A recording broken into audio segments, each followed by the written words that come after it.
এবাৰ বিধায়ক ফণী তালুকদাৰৰ বিৰুদ্ধে গৰজি উঠিছে স্থানীয় ৰাইজ প্ৰতিবাদ সাব্যস্ত কৰিছে কিয়নো বিধায়কগৰাকীয়ে যি প্ৰতিশ্ৰুতি দিছিল সেই প্ৰতিশ্ৰুতি এতিয়া পালন কৰিব নোৱাৰিলে জৰাজীৰ্ণ পথ এটা ভাল কৰিব নোৱাৰিলে আৰু ইয়াকে লৈ এতিয়া ক্ষিপ্ত হৈ পৰিছে স্থানীয় ৰাইজ আৰু বিধায়ক ফণী তালুকদাৰ গবেগ ধৰিৰে এতিয়া উত্তাল কৰিছে পৰিস্থিতি আমি দেখুৱাইছো দৃশ্য আৰু এইদৰে এতিয়া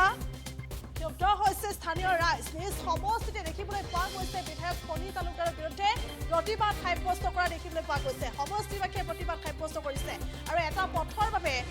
বিধায়কগৰাকীৰ বিৰুদ্ধে এই প্ৰতিবাদ সাব্যস্ত কৰিছে ভৱানীপুৰ সমষ্টিৰ বিধায়কগৰাকীৰ বিৰুদ্ধে এই প্ৰতিবাদ সাব্যস্ত কৰিছে স্থানীয় ৰাইজে জৰাজীৰ্ণ পথৰ বাবে প্ৰতিবাদ সাব্যস্ত কৰা দেখিবলৈ পোৱা গৈছে ভৱানীপুৰ সমষ্টিৰ ওদালগুৰিবাসীৰ ৰাইজৰ বিধায়কগৰাকীয়ে পথ নিৰ্মাণ কৰি দিম বুলি কৈছিল কিন্তু সেই জৰাজীৰ্ণ পথ আজি পৰ্যন্ত আচলতে চলাচলৰ ক্ষেত্ৰত সুগম বা সুচল হৈ নুঠিল আৰু ইয়াকে লৈ এতিয়া ক্ষিপ্ত হৈ পৰিছে স্থানীয় ৰাইজ আৰু স্থানীয় ৰাইজ এতিয়া ওলাই আহিছে আৰু এইদৰে প্ৰতিবাদ কৰা দেখিবলৈ পোৱা গৈছে ক্ষিপ্ত হৈছে স্থানীয় ৰাইজ বিধায়ক ফণী তালুকদাৰৰ যি প্ৰতিশ্ৰুতি এই প্ৰতিশ্ৰুতি হৈয়ে থাকিল আৰু এতিয়া নিৰ্বাচন সমাগত নিৰ্বাচনৰ প্ৰাকক্ষণত দেখিবলৈ পোৱা গৈছে এতিয়া সমষ্টিবাসী ওলাই আহিছে আৰু ওলাই আহি এইদৰে উত্তাল প্ৰতিবাদ সাব্যস্ত কৰা দেখিবলৈ পোৱা গৈছে আৰু লগতে যি প্ৰতিশ্ৰুতি দিছিল পথটো ভাল কৰি দিম বুলি এই পথ নিৰ্মাণ কৰি দিম বুলি যি প্ৰতিশ্ৰুতি দিছিল এই প্ৰতিশ্ৰুতি এতিয়া পূৰণ নকৰিলে বিধায়কগৰাকীয়ে আৰু যাৰ বাবে এইসকল লোক এতিয়া ক্ষুব্ধ হৈ পৰিছে আৰু যাৰ বাবে বিধায়কগৰাকীক অৰ্থাৎ ফণী তালুকদাৰ গবেগ ধৰিৰে এইদৰে প্ৰতিবাদ সাব্যস্ত কৰিছে ওদালগুৰিবাসীৰ ৰাইজে পুনৰলৈ কৈছো এইদৰে এতিয়া নিৰ্বাচন সমাগতৰ তাৰ পূৰ্বে এতিয়া দেখিবলৈ পোৱা গৈছে নিজ সমষ্টিতে এতিয়া প্ৰতিবাদ বিধায়ক ফণী তালুকদাৰৰ নিজ সমষ্টিতে প্ৰতিবাদ দেখিবলৈ পোৱা গৈছে এটা জৰাজীৰ্ণ পথ আৰু এই জৰাজীৰ্ণ পথটো পকী কৰি দিয়াৰ প্ৰতিশ্ৰুতি আচলতে দিয়া হৈছিল বা ভাল কৰি দিয়াৰ প্ৰতিশ্ৰুতি দিয়া হৈছিল কিন্তু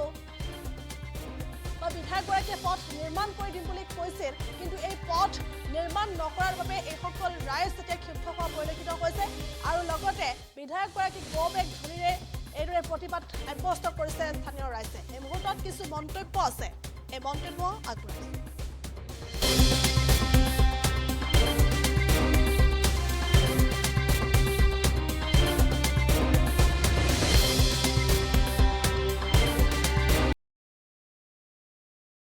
প্ৰতিশ্ৰুতি আমাৰ ইয়াতে পালন নকৰিলে যিমানবাৰ প্ৰতিশ্ৰুতি দিছিল ফণী তালুকদাৰে কোনো এটাই আমাৰ ইয়াত পালন নকৰিলে তেখেতে কিন্তু মানুহখিনিক আহিলে কিমান যে মিঠা কথা কৈ গুচি যায় আৰু সেইকাৰণে আমি এটা কথা ভাবিছো জনতাৰ মানুহ নহয় জনসাধাৰণৰ মানুহ নহয় আৰু সেইকাৰণে আজি আমাৰ এই অৱস্থা হৈছে তেখেতৰ কাৰণে গতিকে যিবিলাক সমষ্টিত তেখেতে আকৌ উঠিব এই ইলেকশ্যন খেলিব তেওঁলোকৰো সেই একেই অৱস্থা হ'ব গতিকে তেনেধৰণৰ লোকক আচলতে বৰ্জন কৰাই উচিত জনসাধাৰণে সম্পূৰ্ণভাৱে বৰ্জন কৰিব লাগিব কিয়নো আজি 5 বছৰে আমাক প্ৰতিশ্ৰুতি দিলে কিন্তু অকণমানো আমাৰ ইয়াতে তেখেতে কাৰ্যকৰী নকৰিলে কোনো এটি কথা সেইকাৰণে আমি আচৰিত হৈছো আমাৰ কোটি কোটি টকা কলৈ গ'ল এই টকাবোৰ কলৈ গ'ল আমাৰ জনসাধাৰণৰ কাম নকৰাকৈ তেখেতৰ হাতেৰে কলৈ গ'ল এইবোৰ টকা আমাৰেই আছিল আচলতে আমি জনতাৰ আছিল সেই টকাবোৰ আৰু আমি আমাৰ কাম কৰাৰ কাৰণে তেখেতক MLA পাতিছিলো কিন্তু একো নহ'ল কিন্তু দেখিবলৈ পোৱা গৈছে যে বিৰোধী বিধায়ক থকা সেই সমষ্টিসমূহতো বিভিন্ন ধৰণৰ উন্নয়ন হৈছে যদি প্ৰশ্ন কৰা হয় বিধায়ক ফণীধৰ তালুকদাৰে কিন্তু সেইখন চৰকাৰৰে আচলতে এগৰাকী জনপ্ৰতিনিধি বিজেপি চৰকাৰখনে কৈ আহিছে সবকা সাথ সবকা বিকাশ কিন্তু আচলতে সেই বিকাশ কিমান সম্ভৱ হৈছে চৰকাৰৰ সকলোভাৱে বিকাশ হ'ব পাৰে কিন্তু আমাৰ এই অঞ্চলত বিজেপিৰ দ্বাৰা আমাৰ ফণী তালুকদাৰে একোই নকৰিলে আমি য'ত আজি একোজ দিব নোৱাৰো বৰষুণ হলে গতিকে এইটো চৰকাৰে চোৱাটো উচিত চৰকাৰৰ দায়িত্ব যথেষ্ট আছে অকল MLA বিলাকক নিৰ্ভৰ কৰিয়ে সকলোখিনি কাম নচলে তেওঁলোকে টকা পইচা কলৈ লৈ গ'ল আমাৰ টকাখিনি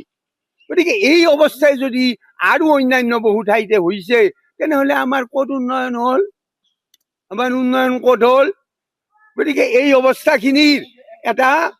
পৰিৱৰ্তন আমাক লাগে সোনকালে আমাৰ ইলেকশ্যনৰ আগতে এই গাঁৱৰ অৱস্থাৰ পৰিৱৰ্তন লাগে আমি জনসাধাৰণে একমুখে কৈছো ইলেকশ্যনৰ আগে আগে আমাৰ এই ঠাইৰ পৰিৱৰ্তন লাগে। তেখেতে প্ৰত্যেকটো প্ৰতিশ্ৰুতি আমাৰ ইয়াতে পালন নকৰিলে। যিমানবাৰ প্ৰতিশ্ৰুতি দিছিল ফণী তালুকদাৰে কোনো এটাই আমাৰ ইয়াত পালন নকৰিলে তেখেতে। কিন্তু মানুহখিনিক আহিলে কিমান যে মিঠা মিঠা কথা কৈ গুচি যায়। আৰু সেইকাৰণে আমি এটা কথা ভাবিছো, জনতাৰ মানুহ নহয়, জনসাধাৰণৰ মানুহ নহয়। আৰু সেইকাৰণে আজি আমাৰ এই অৱস্থা হৈছে তেখেতৰ কাৰণে। গতিকে যিবিলাক সমষ্টিত তেখেতে আকৌ উঠিব, এই ইলেকশ্যন খেলিব, তেওঁলোকৰো সেই একেই অৱস্থা হ'ব। গতিকে তেনেধৰণৰ লোকক আচলতে বৰ্জন কৰাই উচিত জনসাধাৰণে, সম্পূৰ্ণভাৱে বৰ্জন কৰিব লাগিব। কিয়নো আজি 5 বছৰে আমাক প্ৰতিশ্ৰুতি দিলে, কিন্তু অকণমানো আমাৰ ইয়াতে তেখেতে কাৰ্যকৰী নকৰিলে কোনো এটি কথা। সেইকাৰণে আমি আচৰিত হৈছো, আমাৰ কোটি কোটি টকা কলৈ গ'ল? এই টকাবোৰ কলৈ গ'ল? আমাৰ জনসাধাৰণৰ কাম নকৰাকৈ তেখেতৰ হাতেৰে কলৈ গ'ল এইবোৰ টকা? এইবোৰ টকা আমাৰেই আছিল, আচলতে আমি জনতাৰ আছিল। সেই